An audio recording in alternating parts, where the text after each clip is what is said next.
Live from New Delhi, you're watching DD India Live, India's voice to the world. I am Tanvi Taneja.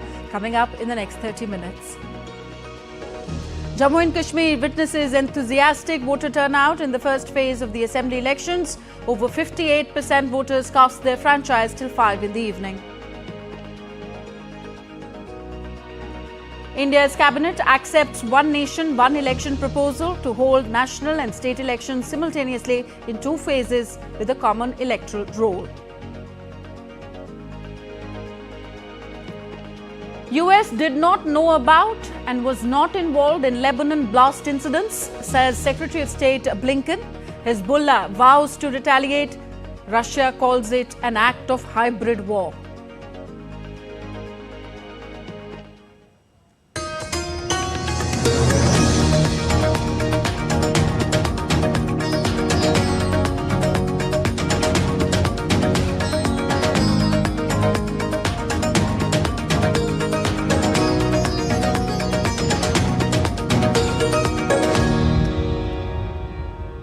Polling for the first phase of assembly elections across 24 assembly constituencies in India's Jammu and Kashmir has concluded.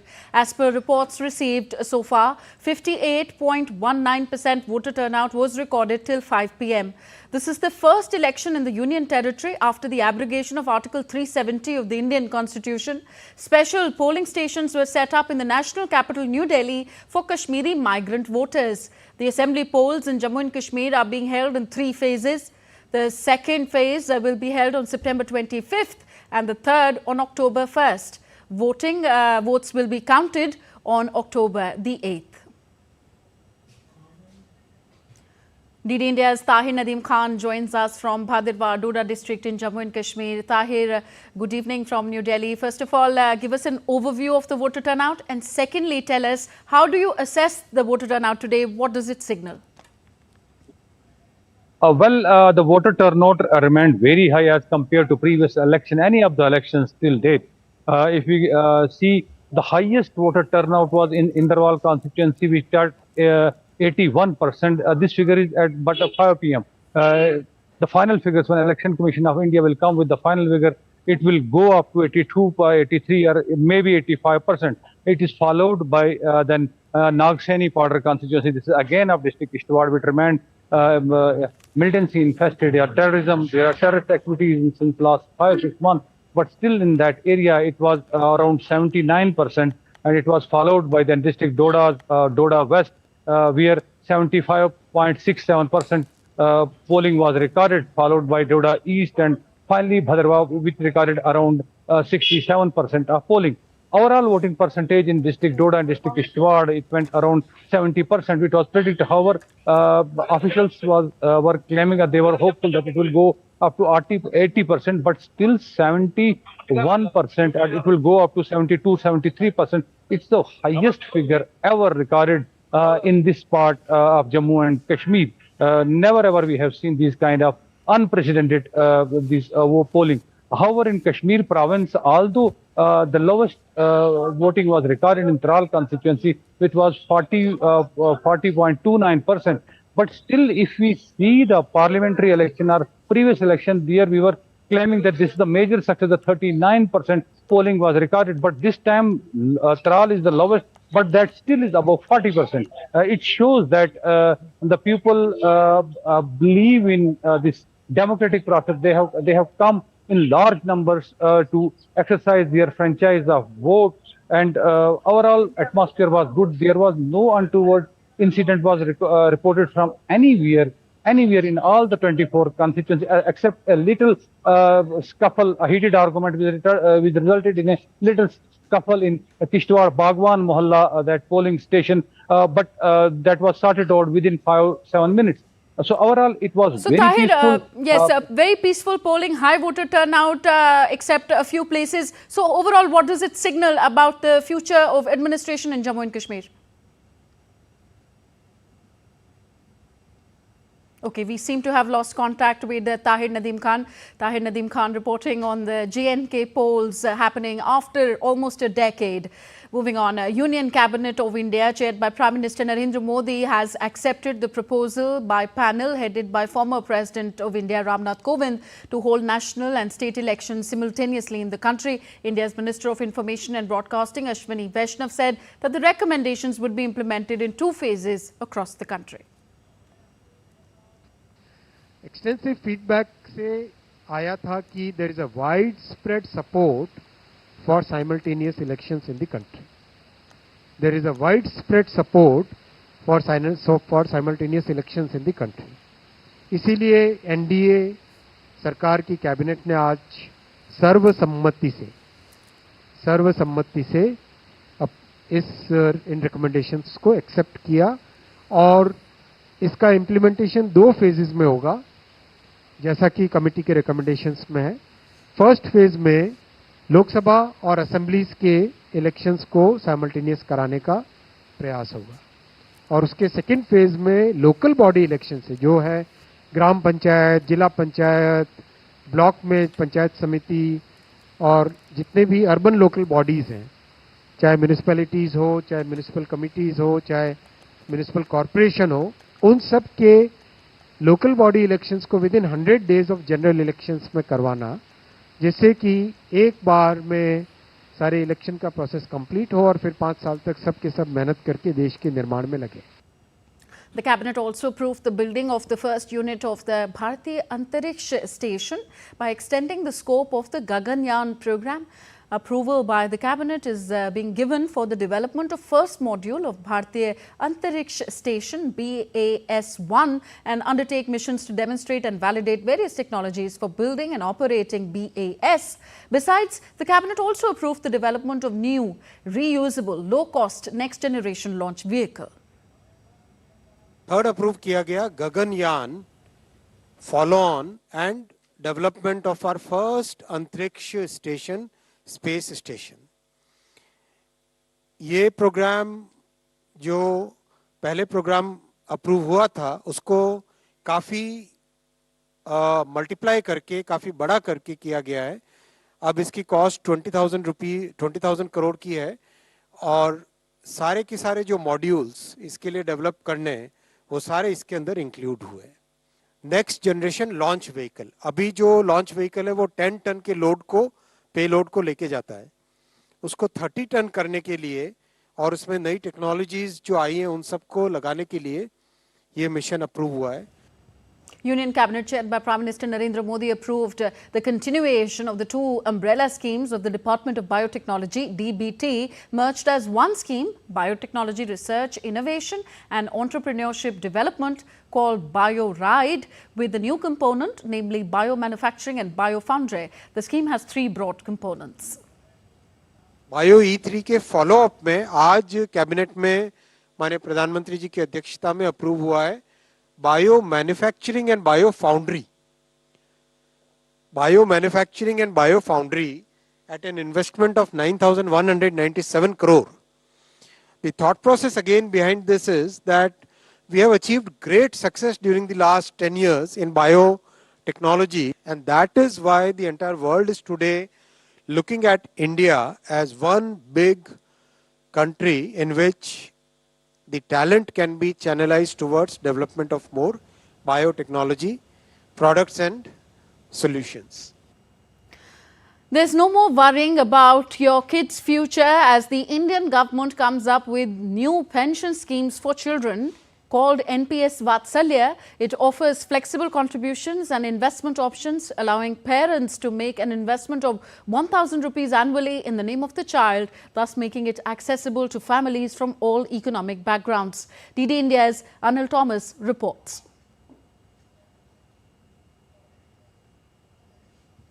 Okay, we'll get you that report in a short bit. For now, let's move on.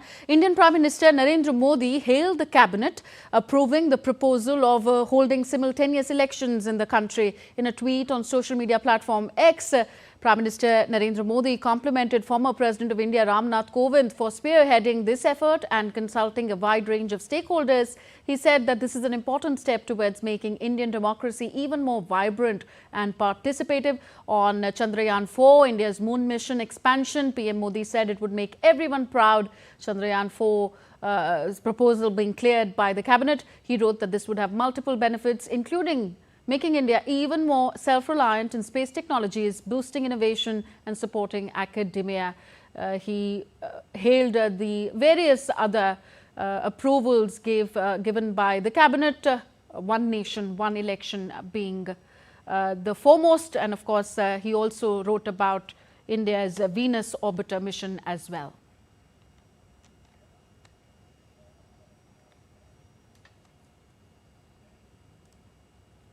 So now let's bring you our report on NPS Vatsalya scheme. It offers flexible contributions and investment options, allowing parents to make an investment of 1,000 rupees annually, which can be, made accessible to families from all economic backgrounds. No more worrying about your kids' future in India. DD India's Anil Thomas has more. Finance Minister Nirmala Sitharaman launched the much-anticipated NPS Vatsalya scheme.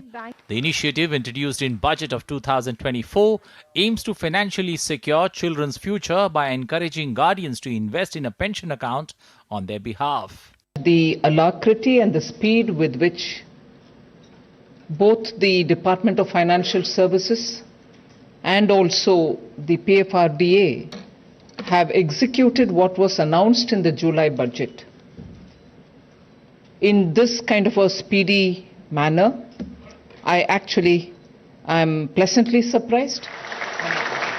This kind of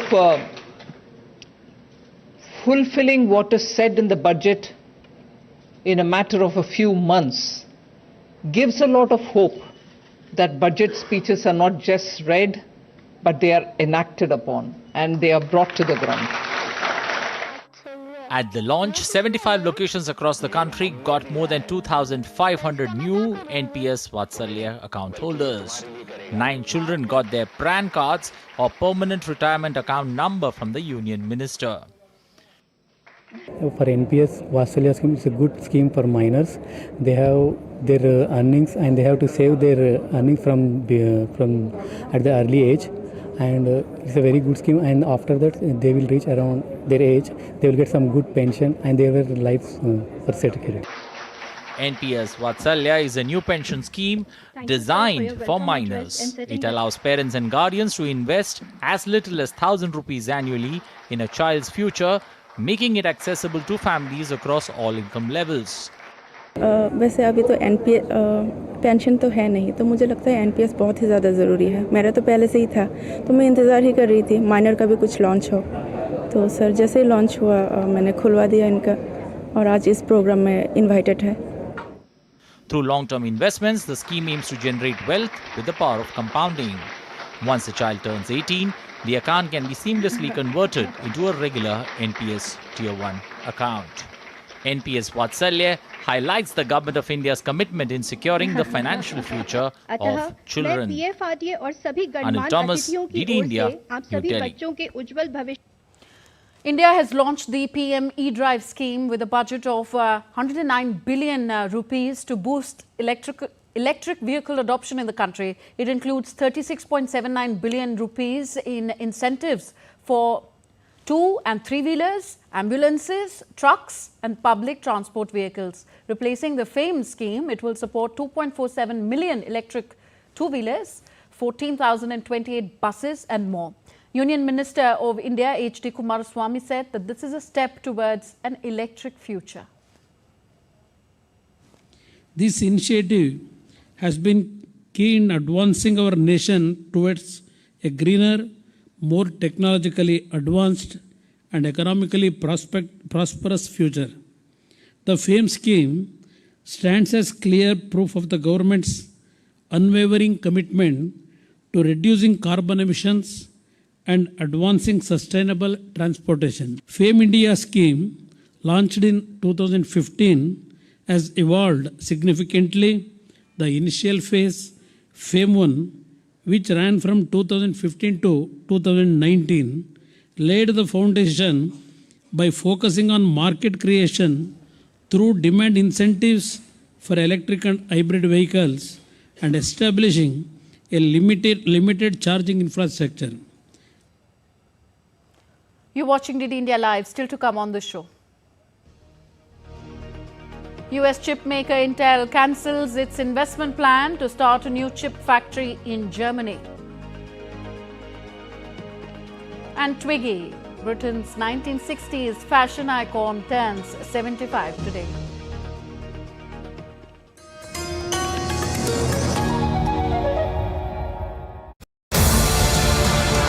This week on Defense Dynamics, we unravel the evolving contours of India's military diplomacy in an increasingly complex global landscape of geopolitics.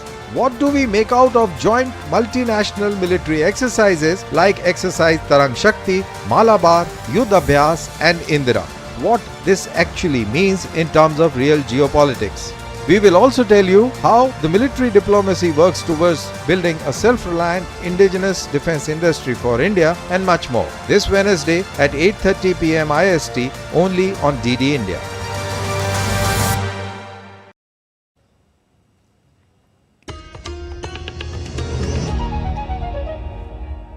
Welcome back. You're watching DD India Live. I'm Tanvi Taneja.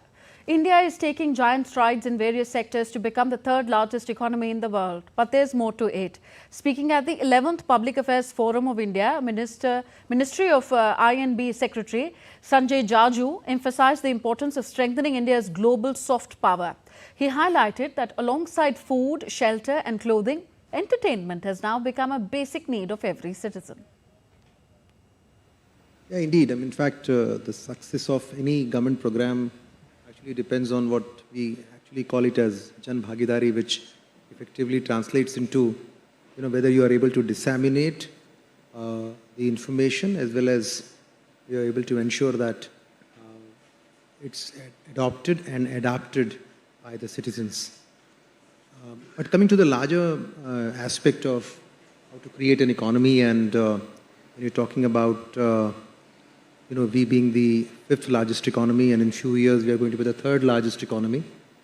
And it's not just the information dissemination which is going to be critical. It's also going to be critical that if India is shaping to become the 3rd largest economy, it also needs to have an equal soft presence across the world. And I keep saying that in various contexts, that if you say, in the current day and age, what are the 4 basic needs an individual has? Food, shelter, clothing have always been understood, but I will add entertainment to it. Entertainment in its myriad forms. So you have food, shelter, clothing and entertainment. These are the 4 basic needs that every citizen has. And an economy that's growing to become the 3rd largest economy, it also needs to have its own soft presence across the globe, and which has to be commensurate with the size of the economy. And I think that's where we in this ministry are trying to push the soft agenda. How do we create a content creators economy in our country? And it is a huge segment. The entire media and entertainment industry, as you rightly pointed out, it's not just the broadcasting, the traditional broadcasting as we understood in the past, or the films that we understood in the past, but now you have a lot of new age technologies, you have social media, you have multiple methods in which entertainment is being consumed. So and this is a huge segment. It's not just an economic imperative, it also has an employment imperative. It's a segment which can employ a large number of people, and that's where, as was pointed out by the earlier speaker, you need to have the right skill sets. At the same time, you need to have the right content which flows out of our country and it's consumed by the world at large.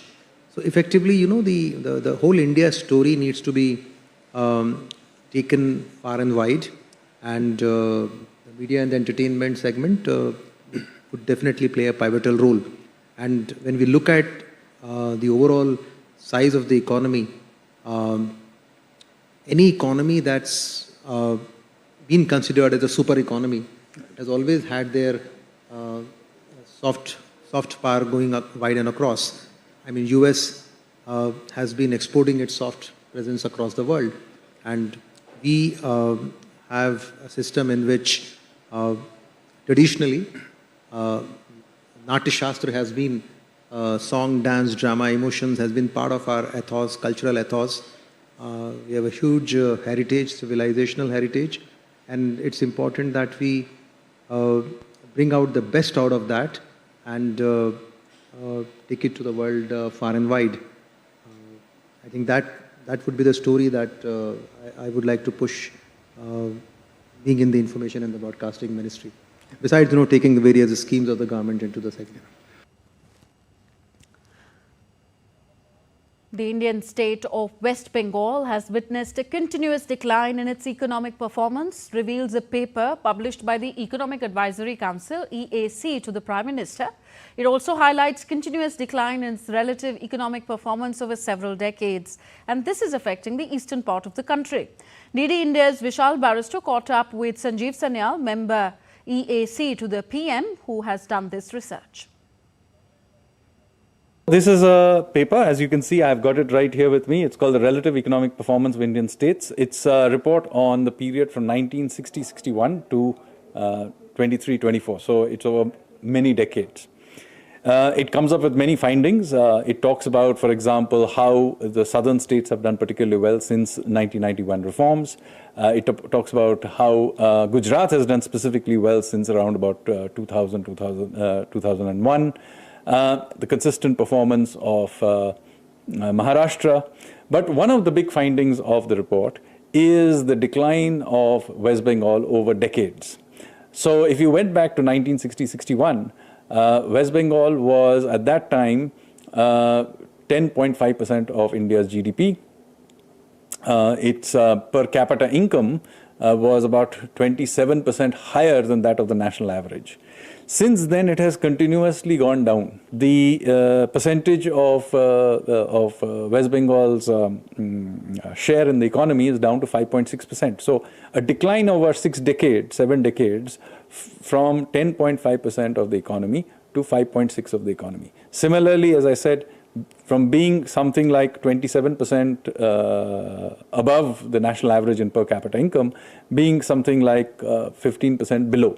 So that massive shift in relative performance is something we should definitely be worried about, yes. Union Minister Jayant Chaudhary stressed that skilling activities should be aligned with the requirements of the industry and the job market. Inaugurating the Airbus Tata Strive Skill Development Centre in Delhi, the Skill Development and Entrepreneurship Minister also asked the two companies to further deepen their collaborations with higher education institutions. The Airbus Tata Strive Centres in Delhi and Bengaluru aim to upskill more than 900 youth from economically underprivileged sections of society over a period of 3 years. Entrepreneurship has to be built in. The number of young people that are coming out, the kind of migration that is going to happen from rural and agricultural communities. Not everyone is going to get a job, even in a PSU, in government department, or even in the private sector. A lot of them are going to have to think on their feet, are going to have to take risks and provide the innovation and services that the global market is demanding.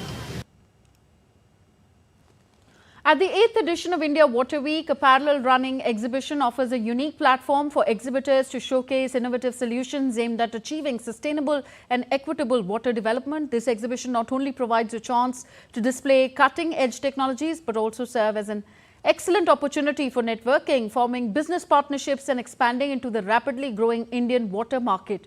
With a focus on partnerships and cooperation for inclusive water development and management, the exhibition promises to enhance brand visibility and open new avenues for growth in the water sector. अलग-अलग राज्य अपने जो नए काम हैं उसको showcase कर रहे हैं ड्रिंकिंग वाटर और सैनिटेशन के क्षेत्र में. उसके साथ साथ हमने ग्राउंड वाटर मैनेजमेंट पे जो काम हो रहा है उसको भी देखा है. हम टेक्निकल इंस्टीट्यूशंस को देखा है. उसके बाद हम गए जहाँ पर नए इंडस्ट्रीज़ अपने प्रोडक्ट्स को एग्जिबिट कर रहे हैं.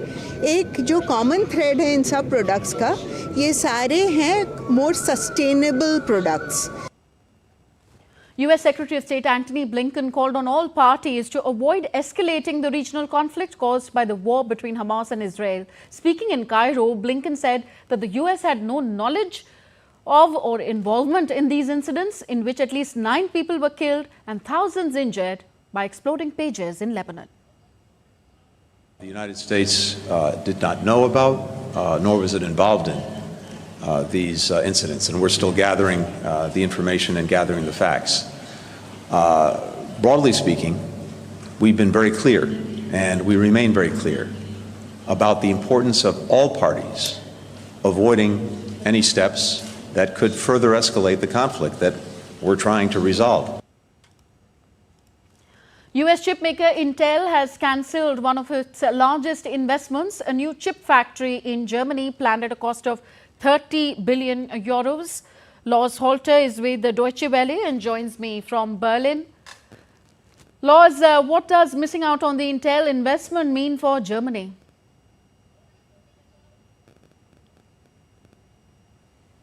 That's a huge disappointment, especially since the Intel project was long and loudly praised as proof that Germany is globally seen as an attractive location to invest.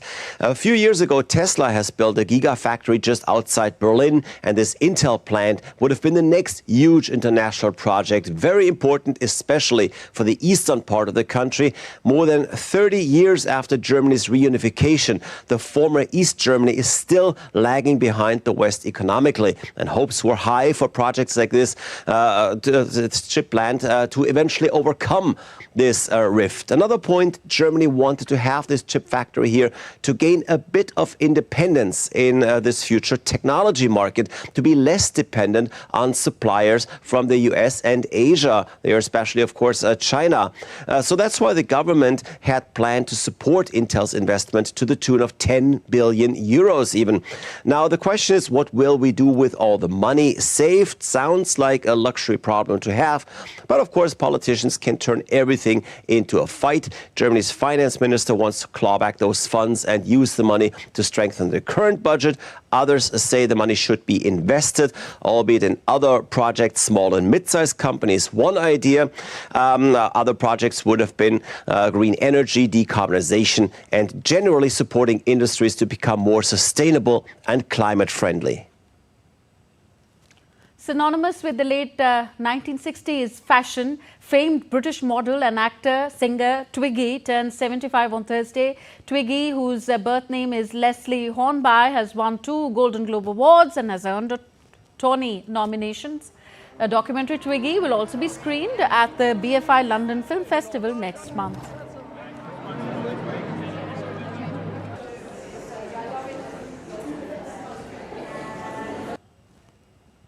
That's it for this edition of DD India Live. Do let us know your thoughts on the news of the day. Connect with us on our different social media handles at DD India Live, and you can download our DD India mobile app for quick news and updates on the go. The app is available on both the Android and iOS platforms. So that's it in this broadcast. News and updates continue on DD India. Thank you for watching. Namaskar.